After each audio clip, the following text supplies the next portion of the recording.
ना अभी आप क्लास 12 का एग्ज़ाम देने जा रहे हो, जिसमें सिर्फ जो है आपको 1 या 1.5 महीना बचा हुआ है। और इस 1 और 1.5 महीना में ही स्टूडेंट पढ़ता है, बाकी कोई साल में पढ़ता नहीं। तो आपका 1.5 महीना जो है यही इम्पोर्टेंट है। इसमें अगर आप पढ़ोगे तभी आप जो है ये 1.5 महीना का समझो तो पूरी ज़िंदगी का आपका जो है वो लेना देना हो गया। ये 1.5 महीना ही आपका तय करेगा कि आपको जो है लाइफ में क्या करना है। देखो, आप आगे जाओगे तो आपके पास 2 स्ट्रीम है। जो बायोलॉजी वाले हैं वो नीट में जाना चाहते हैं, जो मैथ्स वाले वो इंजीनियरिंग में जाना चाहेंगे। इंजीनियरिंग में आपको पढ़ना नहीं होता है, जो आपको फैक्ट बात बता रहे हैं। जो ओरिजिनल या जो अपना ईमानदार स्टूडेंट है वो पढ़ता है। बाकी जो स्टूडेंट है वो पास होने के लिए उसमें जिसमें सेमेस्टर टेस्ट वगैरह होता है उसके 1 महीना पहले पढ़ता है। हाँ, जो बायो का स्टूडेंट है जो नीट में जाएगा उसको तो भैया 4 साल बहुत अच्छे से पढ़ना होता है, पागल की तरह। तो आपका जो मेन है, जो इंजीनियरिंग स्ट्रीम के स्टूडेंट है वो मेन 12th ही होता है। और 12th और 11th का सिलेबस इतना बढ़िया है और इतना गहरा है और इतना डीपली डिज़ाइन किया गया इंडिया में कि इस सिलेबस का जोड़ा पूरे कंट्री या पूरे वर्ल्ड में नहीं। आप 11th और 12th का सिलेबस आप अमेरिका का उठा के देखोगे तो जो चीज़ आप पढ़ रहे हो अभी, ये न्यूटन्स लॉज ऑफ मोशन या करंट इलेक्ट्रिसिटी या मैग्नेटिज्म या ईएमआई, एसी या ऑप्टिक्स, ये चीज़ वहाँ ग्रेजुएशन के 2nd या 3rd ईयर में पढ़ाया जाता है। मैं बात कर रहा हूँ आपके यूनिवर्सिटी सबकी, वहाँ जो बढ़िया बढ़िया यूनिवर्सिटी सब है अमेरिका में, वहाँ ग्रेजुएशन में ये टॉपिक से पढ़ाया जाता है। तो इंडिया में खास कर डिज़ाइन 12th क्लास और इंटर को इस तरीके से किया गया है कि लड़का इंटर और 12th में ही जब मैच्योरिटी के स्टेज में आता है तो इसी स्टेज में वो जितना से जितना नॉलेज हो सके वो गेन कर ले, और यही नॉलेज आपको काम देगा, बाकी और कुछ काम देने वाला नहीं है। आप 12th स्टैंडर्ड का सिलेबस अगर उठा के देखो तो आपको हर एक चैप्टर कॉन्सेप्चुअल है और हर एक चैप्टर में गहराई है। अब वो अलग बात है कि आप एग्ज़ाम के बेसिस पे पढ़ रहे हो तो आप अंदर नहीं घुस रहे हो, ऊपर ऊपर से जा रहे हो। लेकिन जब आप चैप्टर के अंदर घुसोगे, जैसे ऑल्टरनेटिंग करंट तब तक समझ में नहीं आएगा जब तक कि आप इलेक्ट्रोस्टैटिक नहीं पढ़े हो, करंट इलेक्ट्रिसिटी नहीं पढ़े हो, आप उसके बाद ईएमआई नहीं पढ़े हो। ये जब तक उसके पीछे का जितना चैप्टर है तब तक समझ में नहीं आएगा जब तक कि आप ये सारा चैप्टर नहीं पढ़ो। ऑल्टरनेटिंग करंट आएगा ही नहीं समझ में।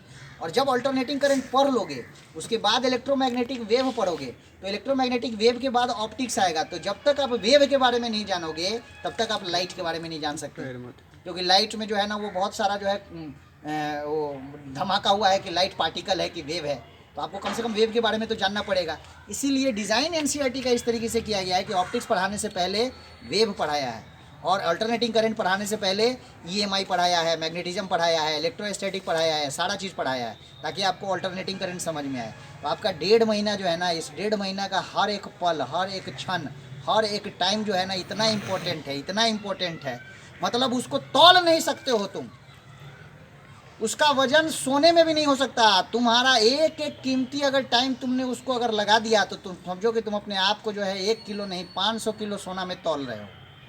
और तुम्हारा ये 1 मिनट का टाइम जो कीमती टाइम है, ये कीमती टाइम तुम्हारे आगे 500 किलो सोना खरीदने के बराबर पैसा जेब में देगा। ये अगर तुम 1 मिनट का टाइम अगर यूटिलाइज कर लेते हो, 1 मिनट का टाइम तुम्हारा अगले आने वाले टाइम में तुम्हारे जेब के अंदर इतना पैसा भर देगा कि तुम 500 किलो सोना खरीदने के सक्षम में रह जाओगे। तुम गूगल का सीईओ देख लो या फेसबुक का कोई भी देख लो, मार्क जगनबर्ग हो, या इंडिया का कोई भी सॉफ्टवेयर इंजीनियर जो बाहर जाता है, वो सब जो है वो थ्रू आईआईटी जाता है। आईआईटी का प्लेसमेंट ही, आईआईटी का नेचर ही ऐसा है कि वहाँ के लड़के सीधे भागते हैं आपको फॉरेन में, इंडिया में मिलेगा ही नहीं। तो मेन मकसद आपका यही होना चाहिए कि हमको आईआईटी निकालना है, वो भी एडवांस, मेंस नहीं, एडवांस। और आईआईटी एडवांस में अगर आप चले गए तो 4 साल पढ़िए, 4 साल के बाद फिक्स है कि आप जापान जाइएगा या अमेरिका जाइए, लंदन, जहाँ जाना चाहे वहाँ जाओ, सीएस ले लो। ये 1.5 महीना ही आपके ज़िंदगी को बदलेगा भाई। ये 1.5 महीना आपके ज़िंदगी को बताएगा कि आप कैसे हैं। आपके पास इतना पैसा हो जाएगा कि यहाँ ज़मीन खरीदने के लिए आपके पास जो है लाइन लगा रहेगा और आप खरीदते खरीदते थक जाओगे।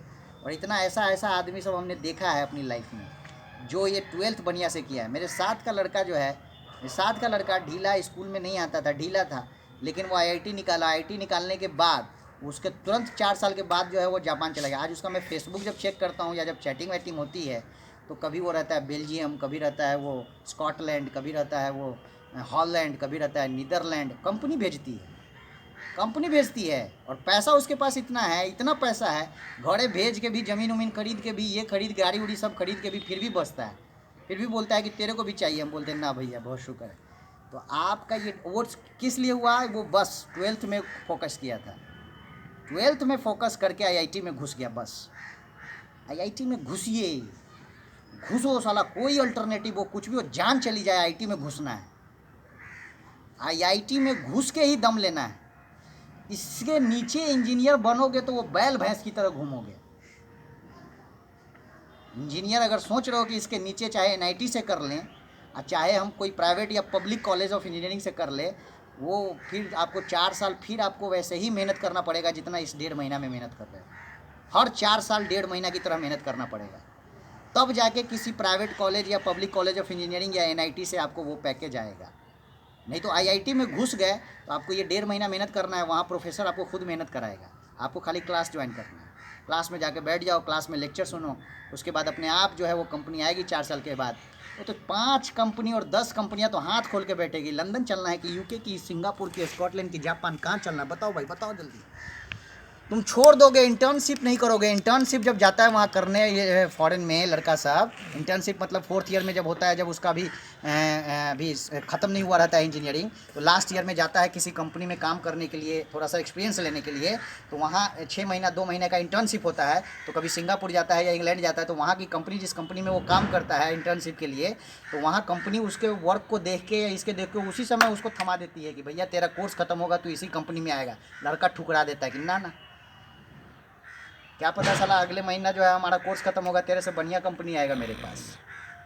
आईआईटी बॉम्बे का मैंने एक वीडियो बनाया हुआ है कि वहाँ का प्लेसमेंट नेचर कैसा है, वो देखना। उसमें मैंने बताया हुआ है कि कितना लड़का को इंटर्नशिप मिला था और ठुकरा दिया।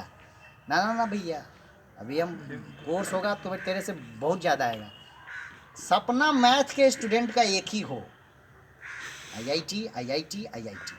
और अगर और ज़्यादा बढ़ाना चाहते हो सपना को, तो आईआईटी बॉम्बे कंप्यूटर साइंस या आईआईटी दिल्ली कंप्यूटर साइंस।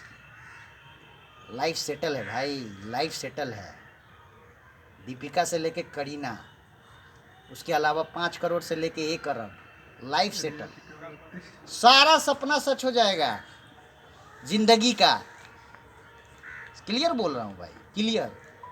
तुमको उसके बाद सोचना ही पड़ेगा। तो ये आप 1.5 महीना जो है वो बना लीजिए। Okay, thank you.